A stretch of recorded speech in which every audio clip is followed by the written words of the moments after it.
Good morning बच्चों। कल हमने जैसा पढ़ा था कि मानव नेत्र क्या होते हैं, मानव नेत्र की संरचना क्या होती है, और हमने ये भी सीखा था कि मानव नेत्र में हम किस तरीके से वस्तुओं को देख सकते हैं और उनका प्रतिबिंब किस तरीके से अंदर रेटिना पे पड़ता है और हम किसी भी वस्तु को आराम से देख सकते हैं, चाहे वो कोई दूर की वस्तु हो चाहे वो पास की वस्तु हो।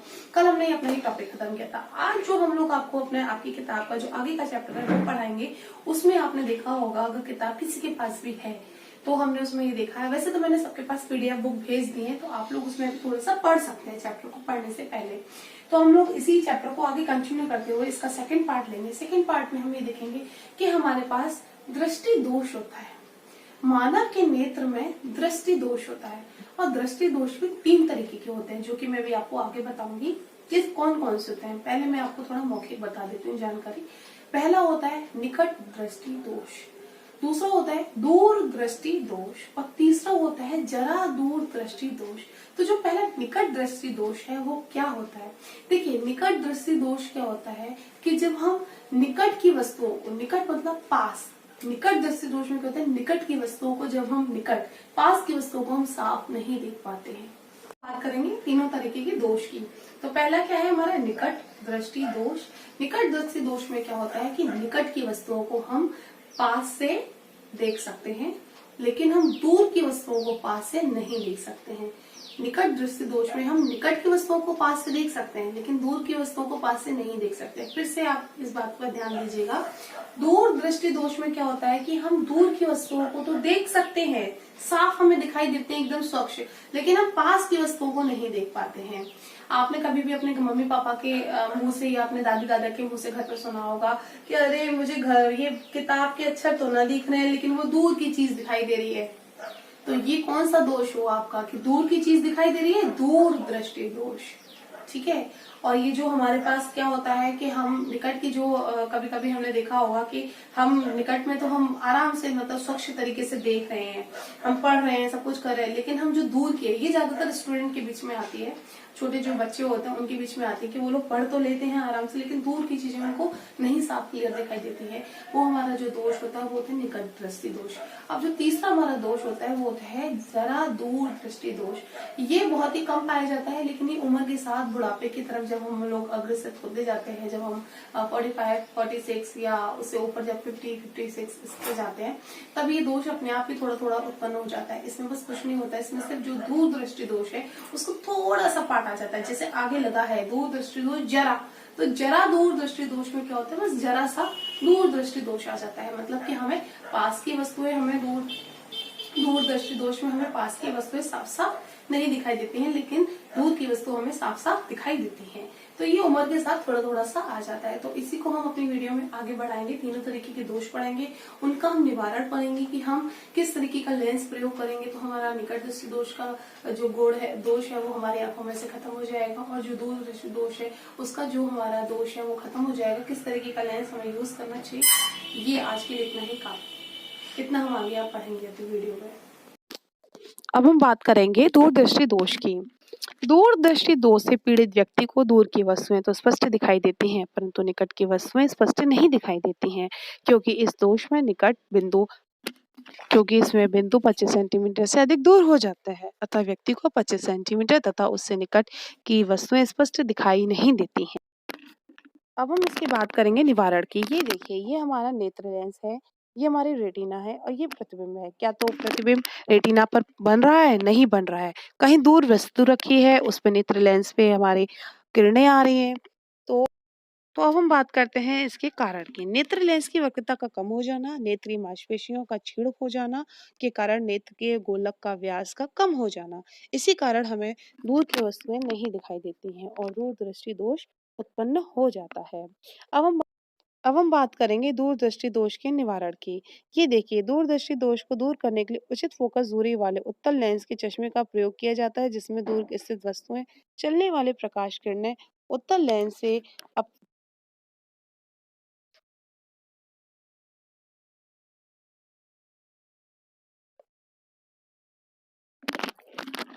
दूरदृष्टि दोष के दूर करने के लिए उचित फोकस दूरी वाले उत्तल लेंस के चश्मे का प्रयोग किया जाता है। और जिसमें दूर स्थित वस्तुओं से चलने वाली प्रकाश किरणें उत्तल लेंस के अपवर्तन के पश्चात निकट बिंदु से आती हुई प्रतीत होती हैं। ये किरणें अपवर्तित होकर रेटिना पे फोकसित हो जाती हैं, जिससे हमें वस्तु का प्रकाश दिखाई देने लगता है और जो वस्तु है वो हमें दिखने लगती है। इसका मतलब क्या होता है, जब हमने अभी देखा है इस चित्र में कि प्रतिबिंब कहीं वस्तु रखी है और कहीं प्रतिबिंब बन रहा है। प्रतिबिंब रेटिना के पीछे बन रहा है। इसका मतलब हमें अपनी जो नेत्र लेंस है उससे आगे हमें कोई ऐसी वस्तु रखनी पड़ेगी जिससे कि वो प्रतिबिंब पीछे ना बनकर रेटिना पर बनने लगे, तभी हमें वस्तु वो क्लियरली दिखाई देगी। लेकिन ऐसा कब होगा? हम ऐसा कौन सा लेंस हम नेत्र के आगे रखें? इसलिए हम नेत्र के आगे रखते हैं उत्तल लेंस। अब हम देखेंगे कि उत्तल लेंस को नेत्र के आगे रखने पर हमें प्रतिबिंब किस तरीके से रेटिना पर प्राप्त होता है। ये देखिए, ये जो चित्र है इसमें हमने उत्तल लेंस का प्रयोग किया है। उत्तल लेंस हमने 25 सेंटीमीटर की दूरी पर रखा है। अब वहां पर कोई वस्तु रखी है और जिसका प्रतिबिंब अब हमने 25 सेंटीमीटर की दूरी पर कोई वस्तु रखी है और अब हम ये देख सकते हैं कि नेत्र से आगे एक हमने लेंस लगाया है जो कि उत्तल लेंस है। ये हमारा उत्तल लेंस है जो कि आप ये देख सकते हैं, ये हमारा उत्तल लेंस है। ये आप ये देखिए हमारा उत्तल लेंस। अब इसमें क्या है कि हमारे जो वस्तु है उसका प्रतिबिंब पहले लेंस से टकराएगा परावर्तित होके, फिर अंदर नेत्र लेंस पे टकराएगा, फिर उसका जो प्रतिबिंब बनेगा वो कहाँ बनेगा? रेटिना पर। अब हम बात करेंगे अपने निकट दृष्टि दोष की। तो देखिए, निकट दृष्टि दोष में हम जैसे कि देख सकते हैं कि पीड़ित व्यक्ति को निकट की वस्तुएं स्पष्ट दिखाई देती है, परंतु दूर की वस्तुएं स्पष्ट नहीं दिखाई देती, क्योंकि नेत्र का जो बिंदु होता है वह अनंत पर न होकर पास आ जाता है। अतः व्यक्ति दूर की जो बिंदु है उससे अधिक दूर स्थित वस्तु को स्पष्ट ही नहीं देख पाता है। यानी कि जो हमारा दूर बिंदु होता है, जो बहुत दूर बिंदु होता है, जो कि हमने पहले पढ़े थे, एक निकट बिंदु होता है, एक दूर बिंदु होता है, तो वो दूर बिंदु की स्थिति को वस्तु को नहीं स्पष्ट देख पाता है। देखिए, हम बात कर रहे हैं अपने निकट बिंदु की, तो हमें दूर बिंदु नहीं दिखाई देता है, मतलब जो प्रतिबिंब है वो पहले ही कहीं बन जाता है आँख के अंदर। अब हमें प्रतिबिंब कहाँ चाहिए कि जो हमारे रेटिना पे पड़े, यानी कि प्रतिबिंब थोड़ा सा खिसक जाए रेटिना की तरफ। अभी प्रतिबिंब कहाँ मिल रहा है हमें? आँख के अंदर। तो इसीलिए अब हम क्या करेंगे कि अब हम अपने नेत्र के आगे कोई एक ऐसा लेंस लगाएंगे जो प्रतिबिंब को थोड़ा दूर खिसकाए, और दूर खिसकाने वाला लेंस कौन सा होता है? अवतल लेंस। वही जो प्रतिबिंब को दूर खिसकाता है। तो निकट दृष्टि दोष के कारण क्या है? नेत्र लेंस की वक्रता का बढ़ जाना, नेत्र लेंस के गोलक के व्यास का बढ़ जाना। जब गोलक का व्यास बढ़ जाता है तो हमें दूर स्थित वस्तु जो है स्पष्ट रूप से नहीं दिखाई देती है, और यही हमारा निकट दृष्टि दोष होता है, जो कि मैंने अभी आपको बताया था कि निकट दृष्टि दोष में हमें निकट की वस्तु तो क्लियर दिखाई देती है, लेकिन दूर की वस्तुएं जो दूर बिंदु है वो स्थिति उसके में साफ साफ नहीं दिखाई देती है अपनी आंखों के द्वारा, स्वस्थ आंखें होने पर भी। अब ये देखिए, निकट दृष्टि दोष के निवारण क्या होते हैं। निवारण में हम ये बात करेंगे, निकट दृष्टि दोष का दूर करने के लिए उचित फोकस दूरी वाले अवतल लेंस का चश्मे का प्रयोग किया जाता है, जिससे अनंत से चलने वाली किरणें अवतल लेंस से परिवर्तन के पश्चात नेत्र के दूर बिंदु से आती हुई, कहाँ से आती हुई? देखिए, दूर बिंदु से आती हुई प्रतीत होती है, जिससे कि ये किरणें रेटिना पर फोकस हो जाती हैं, और रेटिना पे फोकस हो जाएंगी तो वो प्रतिबिंब हमें दिखाई देने लगेगा। प्रतिबिंब जैसे ही हमें दिखाई देता है तो इसका मतलब क्या हुआ? हमें वस्तु दिखाई देने लगी। लेकिन ऐसा कैसे होगा? ऐसा होगा अवतल लेंस से। ये देखिए, अब हमने अपने नेत्र के आगे अवतल लेंस लगा दिया, तो जैसे ही हमने अवतल लेंस का प्रयोग किया है तो अब आप देख सकते हैं कि हमें फोकस हमारा, देखिए, ये यहाँ है एफ, ठीक है। अब यहाँ से ये हमें आभासी किरणें ये यहाँ से यहाँ टकराएंगी, प्रकाश की किरणें आएंगी, परावर्तित होंगी, यहाँ जाएंगी, रेटिना पे ये प्रतिबिंब देंगी। अभी हमारे क्वेश्चन आंसर है जिन्हें हम करेंगे। देखिए, मानव नेत्र, ये क्वेश्चन नंबर 4, क्वेश्चन नंबर 5 भी है इसमें।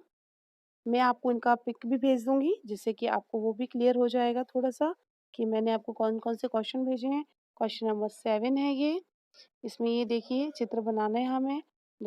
और ये क्वेश्चन नंबर 8 है, इसमें हमें 25 सेंटीमीटर से निकट रखी वस्तुओं को दिखाना है। तारे क्यों टिमटिमाते हैं, इनकी व्याख्या करनी है। तारे क्यों नहीं टिमटिमाते हैं? तो इसके साथ ही इसमें एक टॉपिक और आपका रह जाएगा जो कि हम लोग कल कंटिन्यू करेंगे और आज हम लोग इसको हाँ देखेंगे बच्चों, तो वीडियो अभी को हमने जो अपनी और वीडियो ये हम देखी थी तो क्वेश्चन उस आंसर वीडियो में जो करेंगे। मैंने अभी आपको आगे पढ़ाया उसमें मैंने आपको पढ़ा दिया है दूरदर्शी दोष क्या होता है, निकट दृष्टि दोष क्या होता है और जरा दूरदर्शी दोष क्या होता है। इससे रिलेटेड मैंने आपको नोट्स भी भेजे हैं और मैंने आपको ये भी बताया कि आपको कौन सी एक्सरसाइज करनी है, कौन से क्वेश्चन आंसर करने हैं। आपकी किताब में क्वेश्चन आंसर है वो मैं अभी आपको भेज रही हूँ और मैंने आपको इसमें भी भेजे हैं, वीडियो में भी दिखाए हैं PDF फाइल में, और मैं आपको पर्सनली भेज भी रही हूँ। तो अब आपका ये चैप्टर में जो सेकंड पार्ट है इसका ये हम खत्म करते हैं। कल जो हम पढ़ेंगे वो हम ये पढ़ेंगे टिनर प्रभाव क्या होता है। Thank you.